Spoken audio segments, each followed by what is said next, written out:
And joining us now is Senator Kirsten Gillibrand. Good morning to you, Senator. Thank you for being here. Good morning. So I want to get to some of the agenda items. The Treasury Secretary, Janet Yellen, was with us last week, and she said it doesn't look like paid leave is going to make it into the final Build Back Better bill. That's due to Senator Joe Manchin's opposition. How can you change his mind? Well, Joe Manchin has come a long way on paid leave. I've been talking to him now for about 3 weeks on the topic. And in the beginning of our conversations, he didn't know a lot about paid leave. And he's come forward with a lot of really smart questions about how would you build it? What would it look like? He really wants it to be an earned benefit, something that's self-sustaining, and so do I. And he really wants something that will last for generations. So I'm optimistic that Senator Manchin and I can continue to talk about ways to put paid leave in this bill. Because long-term, he wants it to be something that's bipartisan. But I've looked and I've talked to all the Republicans who are interested in paid leave, and none of them have an interest in what he wants to do, which is this earned benefit idea. So I think Senator Manchin and I can come together, hopefully in the next couple of weeks, on something that could be included in this package that would be a Democratic-only proposal that we could start with. Something modest, perhaps, that we can start paid leave with, and then work long-term with those Republicans on a bigger idea to get to the grand idea of full 12-week paid leave for all life events, for all people, when they need to meet with family need, whether it's a new baby or an ill loved one or a dying parent. So modest, you mean 4 weeks? I'd be grateful if we could meet the House proposal. I think that would be a great start to have universal paid leave for all people, all workers.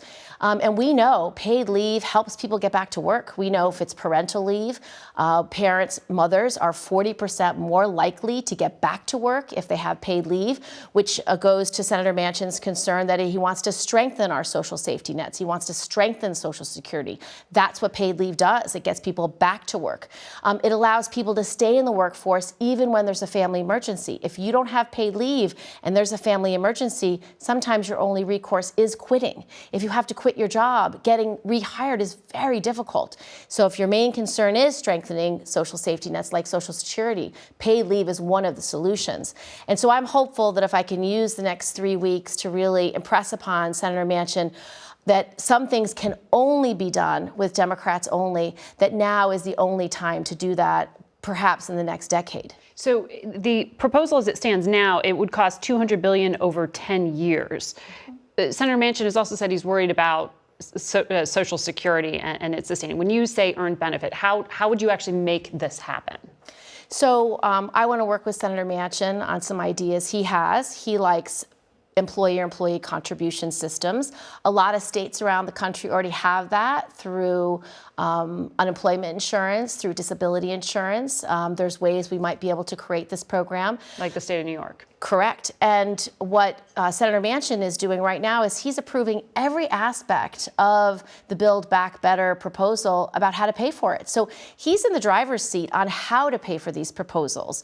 And so I'm just hopeful that he can remain open-minded to include some provisions for paid leave, because this is the only moment to get paid leave done. The bipartisan ideas he has, they will not come to fruition with the Republican senators that are interested in paid leave today, because they aren't interested today in a universal plan that's an earned benefit, because I've spoken to them. For you, so that's why I think for Senator Manchin, now is the time. If he has a vision for what he wants to do, yes, putting it in this Dem-only proposal is the only opportunity, in my opinion. And would love to have him come on and answer some of the questions you're raising right now about how to do that. One of the other sticking points is the reduction in taxes for high earners. And that would definitely be of interest to your voters in New York, raising the cap on the so-called SALT deduction, state and local taxes. Is that something that for you needs to stay in this? So for Senator Schumer and I and the senators from these states that have very high local and state taxes like New York, New Jersey, California, when President Trump put forward his $1.5 trillion tax cuts, he really did it in a way that disproportionately harmed these large states. He brought the cap down to 10,000. He did, and so that hurt a lot of middle class families in New York, particularly on places like Westchester and Long Island, where a firefighter and a teacher would have been harmed by that deduction being reduced to such a low cap. And so what we're trying to do is restore that cap to covering all middle class wage earners. And the House came up with a compromise to have that cap be at $80,000. We hope to retain that in the Senate. I want to ask you about some of the numbers we showed viewers at the beginning of this program regarding concerns about the economy and the president. The majority of the infrastructure bill doesn't go into effect until 2023, 2024. Build Back Better, as we know, we're talking about it. It's not a done deal. So what is the message you have for how to fix the economy now and how to tell voters that if they stick with Democrats, if they stick with unified government, that you can actually deliver on this, because you don't have much time before those midterm races? We are doing everything to lower costs for everyday families because people's costs are going up. You have these macro forces because of the pandemic that are very difficult to address. So what these bills do is the infrastructure bill will fix some of the supply chain problems because not immediately, but at least invests in ports, it invests in ways to begin to fix the supply chain problems that we've had. Second, in the Build Back Better bill, it can lower costs for prescription drugs. It's one of the biggest costs that a lot of families have, particularly our seniors.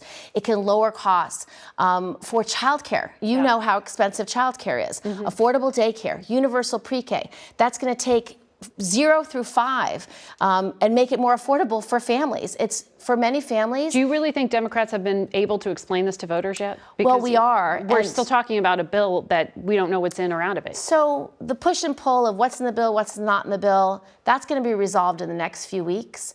And once we sign this bill into law, we can go around our states and districts and talk about why affordable daycare matters.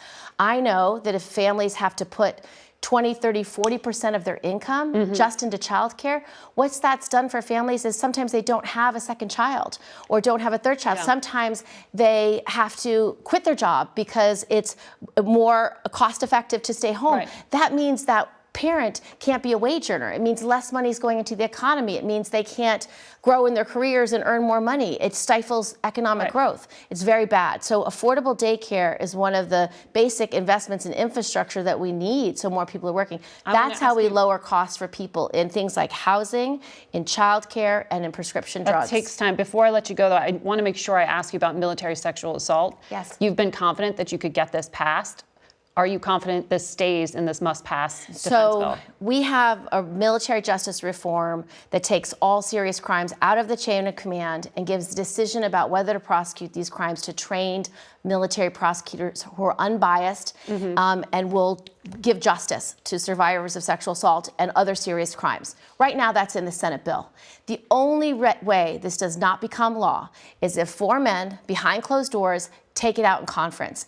And that would be an outrage because this bill is supported by 66 senators. You're worried it will. Including Josh Hawley, Ted Cruz, who's going to be on your show, Liz Warren, and Bernie Sanders. How many bills in America are supported by those 4 individuals? Not many. And then on the House side, it's supported by 220 House members. That democracy should not be shunned. This is something that should not be done behind closed doors in the dead of night. It should be allowed to pass, and everyone should make sure that their voices are heard on this issue. If we want justice for service members, justice for sexual assault survivors, and justice for every female service member, you need this reform. All right. Senator, thank you for coming in. Thank you. All right. Thank you, Margaret. We'll be back in a minute.